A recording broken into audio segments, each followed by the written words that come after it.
Bem-vindo. Esse é o material de pré-aula da disciplina de máquinas de fluxo do curso de Engenharia Mecânica aqui da UFJM. Então, nesse ponto do curso, a gente já estudou o triângulo de velocidades e já definiu também a equação fundamental das máquinas de fluxo, né, aplicada a um rotor de pás infinitas. Né. O que a gente vai estudar agora são alguns fatores que vão corrigir essa equação fundamental com relação a algumas das hipóteses que a gente fez lá para um rotor de pás infinitas. Né. Então, o primeiro fator que a gente vai estudar é o que a gente chama de fator de deficiência de potência. Okay? Então, vamos lá. Então, quando a gente estava derivando a equação fundamental, né, a gente precisou fazer algumas hipóteses simplificadoras no rotor que a gente estava estudando. Né? Essas hipóteses levaram a esse rotor ideal, né, que a gente chama de rotor de pás infinitas. E nesse rotor, o escoamento ele é unidimensional, né? Ele ocorre ao longo dessa linha de corrente. E essa linha de corrente ela descreve exatamente o contorno das pás desse rotor. Né? Essas simplificações ajudaram a gente a derivar a equação fundamental, né? Mas a gente já viu aqui no curso que o resultado dessa equação fundamental ela não descreve bem o comportamento do rotor real de uma máquina de fluxo. Então o que a gente vai fazer agora é aplicar alguns fatores dessa equação fundamental para corrigir algumas dessas hipóteses que a gente fez. Né? A primeira delas que a gente vai corrigir é essa hipótese do número infinito de pás. Né?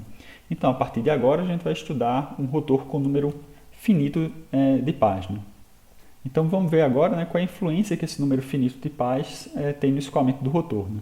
Lembrando que a gente ainda vai manter, né, esse rotor com a espessura de pá infinitesimal, né, e o escoamento desse fluido ainda vai ser um fluido ideal, beleza? Então para fazer essa análise da influência do número finito de pás no rotor, né, vamos considerar o escoamento, né, ainda sem atrito dessa partícula de fluido no rotor. Né? Então nessas condições, né, a gente vai conseguir observar aqui dois movimentos dessa partícula com relação ao rotor. O primeiro deles é o movimento da partícula de entrada para a saída do rotor. Já o segundo movimento vai ser o movimento de rotação dessa partícula com relação às pás do rotor. Então, para a gente perceber esse segundo movimento, eu vou fazer agora esse rotor girar e aí você vai poder comparar a orientação dessa partícula, né, com as pás do rotor. Então, veja que vai existir um movimento de giro dessa partícula com relação às pás do rotor. Então, vamos lá. Então veja que na medida que o rotor vai girando, né, essa partícula ela vai se deslocando para o diâmetro externo do rotor, né, e vai existir também esse movimento de giro, né, da partícula com relação às pás do rotor. Né. Então novamente, mais uma vez. Então como é que esses dois movimentos influenciam no escoamento desse rotor de pás finitas? Né? Inicialmente a gente vai fazer a análise separada desses dois movimentos e depois ver o resultado final no escoamento do rotor. Né? Então imagine o seguinte, se a gente tivesse esse fluido não viscoso, né, confinado nessa pá do rotor, né, e esse rotor ele tivesse esse movimento de rotação, o que a gente ia observar é que essa massa de fluido aqui dentro ela ia apresentar esse movimento de giro com relação às pás do rotor. Né? Esse movimento de giro é o que a gente dá o nome de vórtice relativo. Né?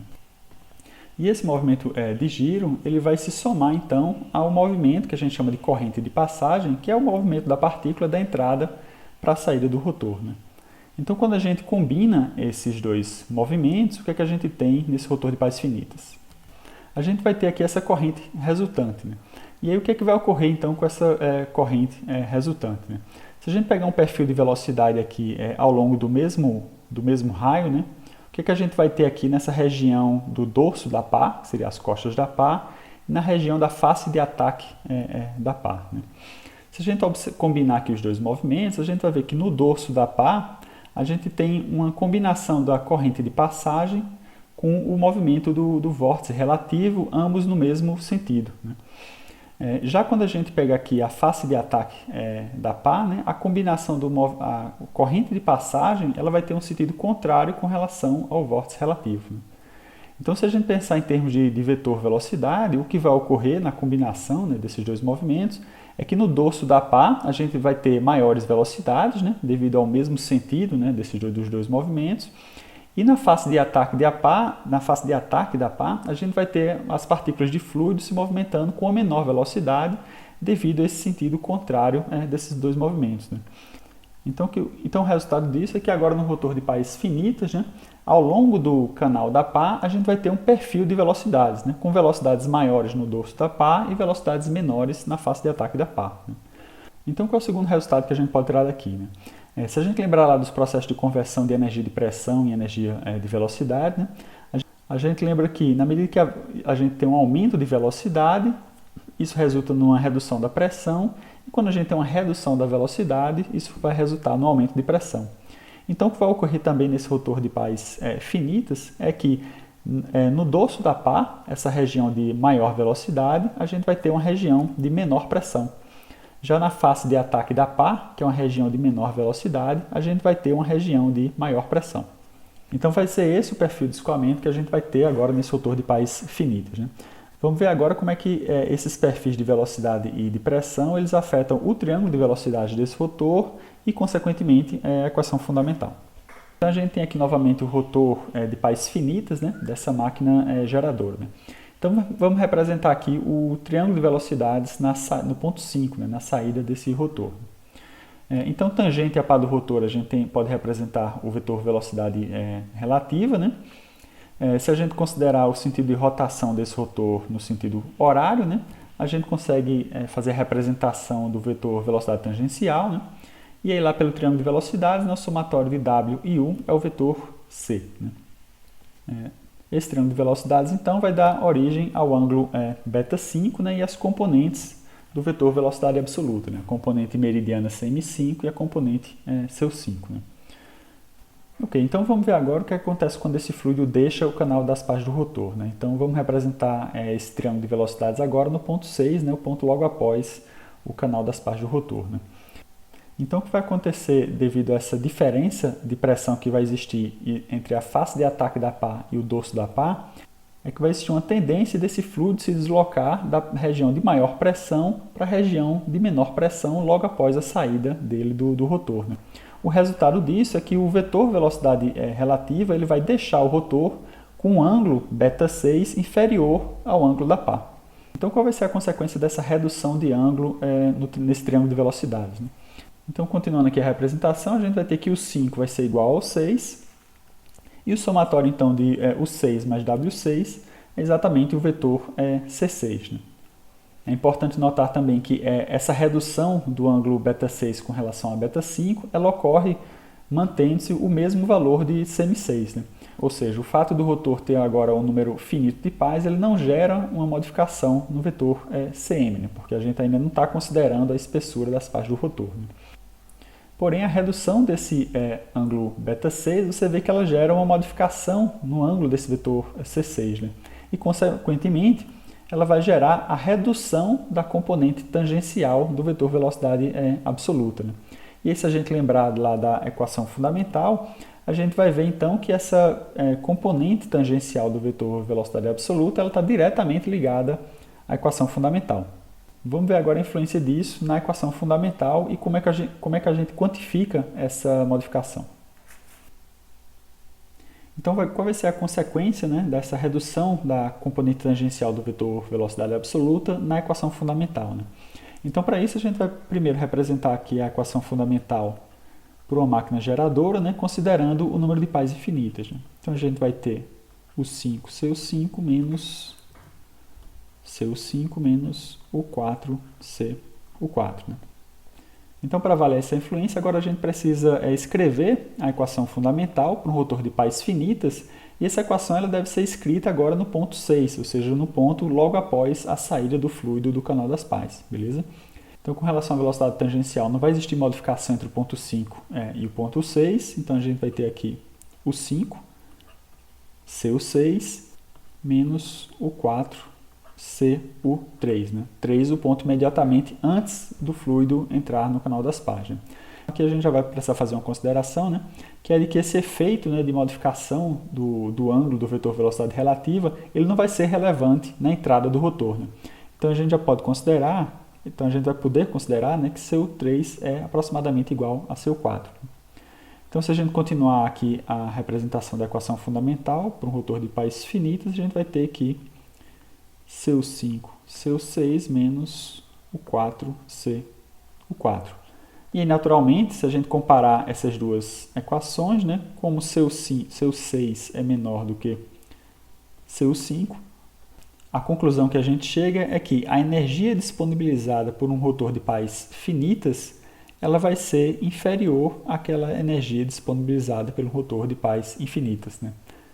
Então a primeira conclusão que a gente chega é que quando a gente passa a considerar agora um rotor com número de pás finitas, né, esse rotor ele vai disponibilizar menos energia para o fluido do que um rotor de pás infinitas. Agora, como é que a gente quantifica essa redução de energia disponibilizada pelo rotor de pás finitas, né? É aí que entra o objetivo da nossa aula, né? Essa redução é quantificada exatamente pelo fator de deficiência de potência, né? Então, esse fator de deficiência de potência ele vai ser definido pela relação entre a energia disponibilizada por um rotor de pás infinitas com relação à energia disponibilizada pelo rotor de pás finitas, né? Então, agora a gente pode corrigir essa equação fundamental utilizando o fator de deficiência de potência, né? Agora, como é obtido ou como é que a gente calcula esse fator de deficiência de potência, né? Esse fator de deficiência de potência, né, ele é obtido através de correlações, né? Essas correlações normalmente combinam experimentos com alguma análise teórica, né? Mas antes de apresentar essas correlações, é importante mencionar o seguinte, né? Toda essa análise que a gente fez aqui, né, ela foi baseada no escoamento de um fluido ideal, né? Quando a gente parte, né, para os experimentos, né, de onde são obtidas essas correlações para o fator de deficiência de potência, né, obviamente esses experimentos eles levam em consideração a viscosidade do fluido, né? E aí, quando os efeitos de viscosidade do fluido se combinam ou se somam a esses efeitos que a gente estudou aqui, o que acontece é o seguinte, né? É que nas máquinas motoras, o que se observa é que esse efeito do número finito de pás ele pode ser desprezado, né? Ou seja, a energia disponibilizada por um rotor de pás finitas ela é aproximadamente a mesma do rotor de pás infinitas, né? Ou seja, esse fator de deficiência de potência para essas máquinas ela pode ser considerado igual a 1. Okay? Já nas máquinas geradoras, não. Nas máquinas geradoras, esse efeito que a gente estudou aqui, né, considerando um escoamento ideal, ele é intensificado, né? Então, no cálculo da energia disponibilizada por um rotor de pás finitas, né, de máquinas geradoras, a gente vai precisar levar em consideração esse fator de deficiência de potência, né? Então, a forma de calcular esse fator, né, como eu mencionei anteriormente, é através de correlações, como por exemplo essa daqui, né? Essa é uma das correlações mais clássicas para a determinação do fator de deficiência de potência, né? Essa equação ela foi desenvolvida por Federer, né, que é um dos autores clássicos dessa disciplina de máquinas de fluxo, né? Lembrando que eu estou apresentando ela aqui, né, conforme está lá no livro do Renner. Em algumas outras referências você pode achar ela representada de forma diferente, né? Então, como falei, existem várias correlações, né? Essas correlações para fator de deficiência de potência elas são produzidas até hoje, né? E normalmente essas correlações elas vão combinar alguns fatores, né, que vêm lá de experimentos, né, com alguns parâmetros construtivos do rotor. Então, através dessas correlações que a gente consegue corrigir a equação fundamental dada lá para um rotor de pás infinitas, né, para um rotor de pás finitas, né? Então, vamos recapitular o que a gente viu até o momento, né? Nessa aula, a gente passou a considerar o escoamento no rotor de pás finitas, né? E aí, na análise que a gente fez, considerando um escoamento ideal, a gente viu que esse número finito de pás ele vai levar a essa redução no ângulo com que o vetor velocidade relativa deixa o rotor, né? Essa redução de ângulo ela só deve ser considerada na saída do rotor, né? E ela vai provocar uma redução da energia disponibilizada por esse rotor de pás finitas, né? E aí, como é que a gente calcula essa redução? A gente calcula ela através do fator de deficiência de potência, né? Esse fator de deficiência de potência, normalmente ele é derivado através de experimentos, e nesses experimentos a gente observa que essa diferença entre a energia disponível entre um rotor de pás finitas e infinitas, nas máquinas motoras, ela pode ser desprezada no projeto desses rotores, né? Já nas máquinas geradoras, ela deve ser levada em consideração. Então, agora a gente já consegue corrigir a nossa equação fundamental. Então, essa é a primeira correção que a gente faz na nossa equação fundamental e na representação do triângulo de velocidades, beleza? Então, essa aula fica por aqui. Obrigado.